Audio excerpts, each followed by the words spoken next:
I never thought I would be standing in front of you as a TEDx speaker. If I would say this would be the biggest lie. Because every time I heard a powerful person sharing their life story or motivating, I whispered to myself, one day it will be me. And here I'm living my dream. The cherry on the cake is the topic, Try Redefined. I really did not have to work much to make my speech because I realized all I have to do is share my story, my journey. So let's rewind and get back to the beginning. I was born in a typical Indian family. Everything seemed to be well until and unless my family discovered that I wasn't focusing right at things. My parents took me to doctors and doctors and doctors. Not many understood what was wrong.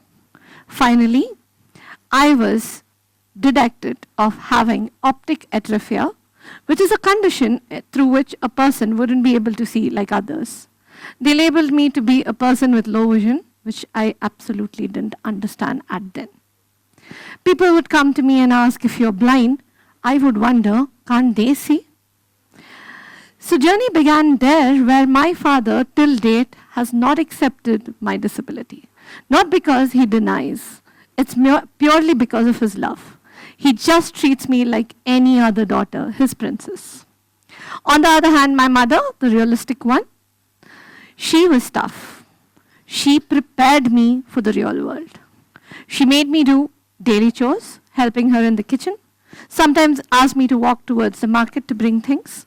She also asked me to iron my own clothes and polish my shoes at them.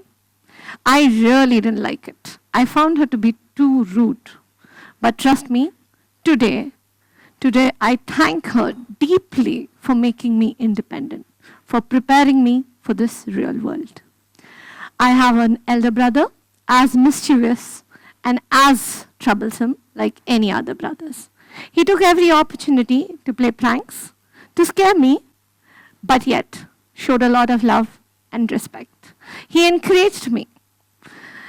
He never protected me. He rather taught me to protect myself. He never became the Captain America of my movie.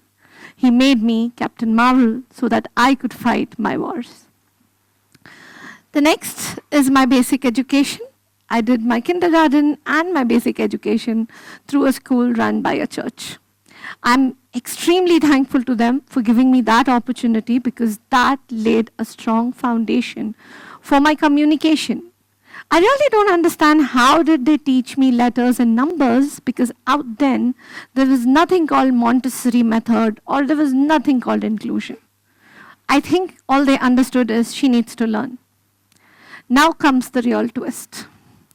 After my 6th grade, I had to take admission in another school.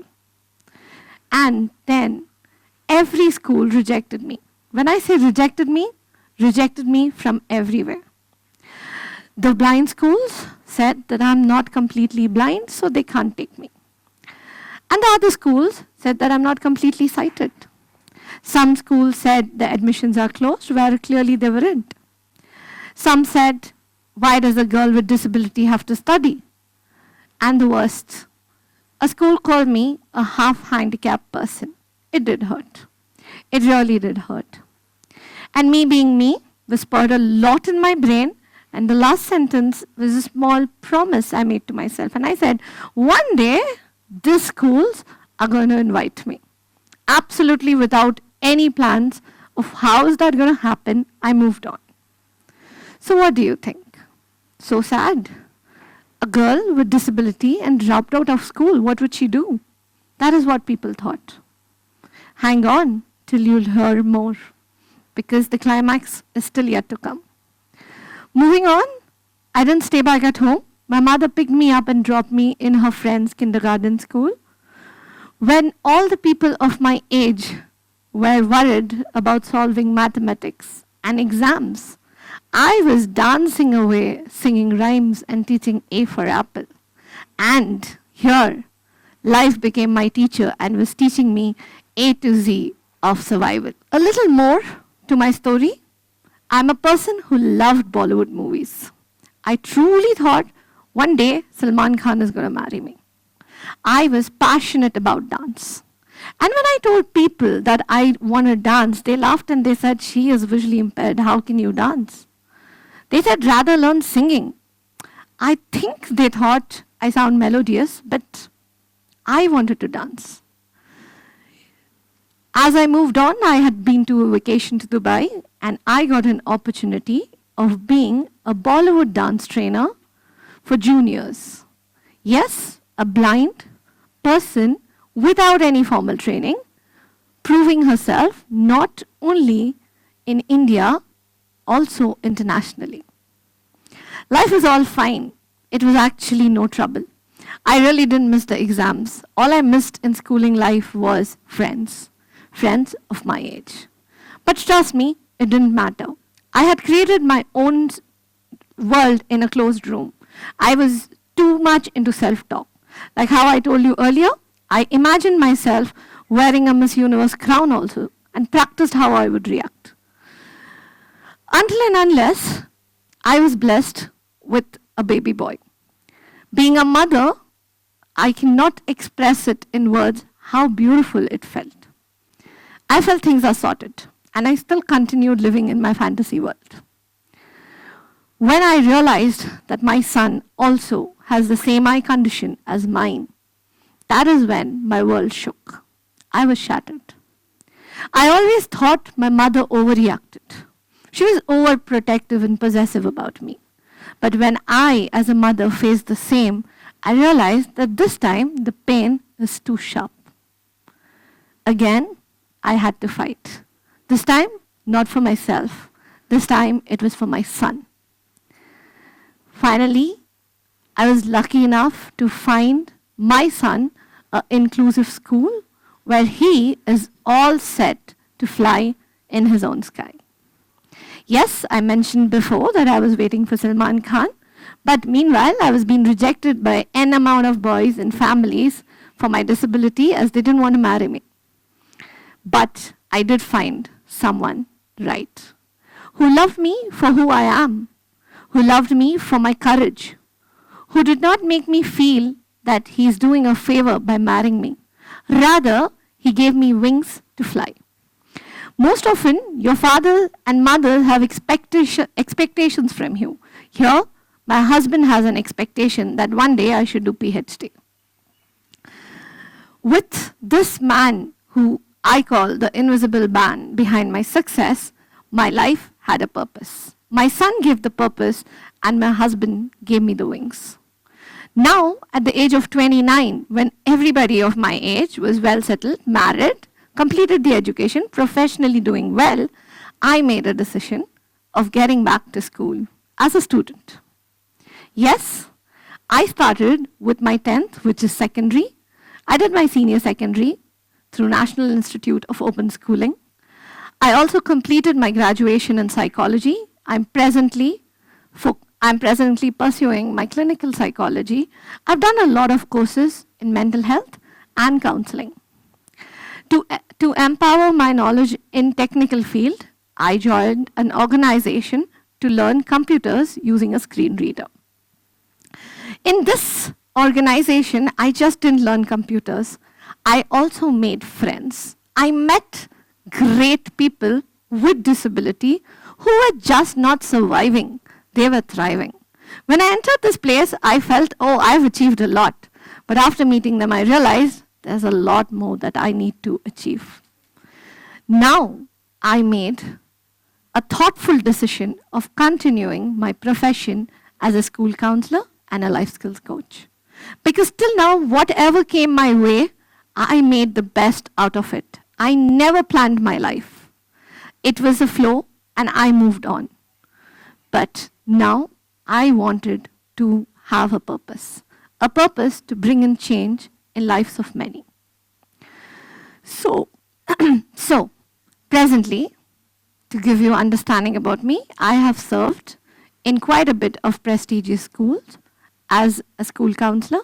I've worked in reputed NGOs to empower persons with disability. I have been invited to organize workshops in various organizations. I have been fortunate enough to organize it for the Air Force. And presently, I serve as a school counselor in a very inclusive setup school.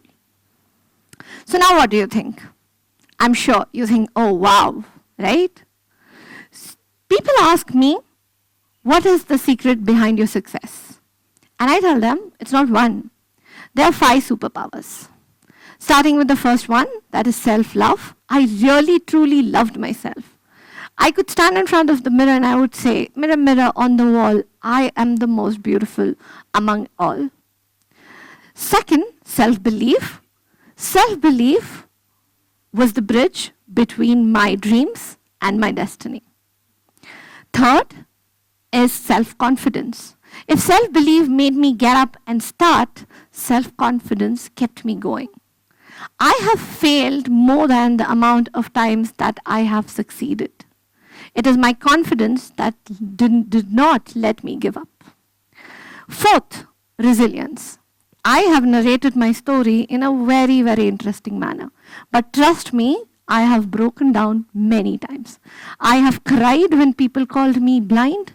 I have cried after being rejected. I was shattered when I got to know about my son's disability, and many more such cases. But I got back. I bounced back stronger and I moved further. The fifth one, empathy. Empathy not only with others, empathy with myself. I acknowledged my pain. I also celebrated a smallest win even when nobody was complimenting me. And that made me a better counselor.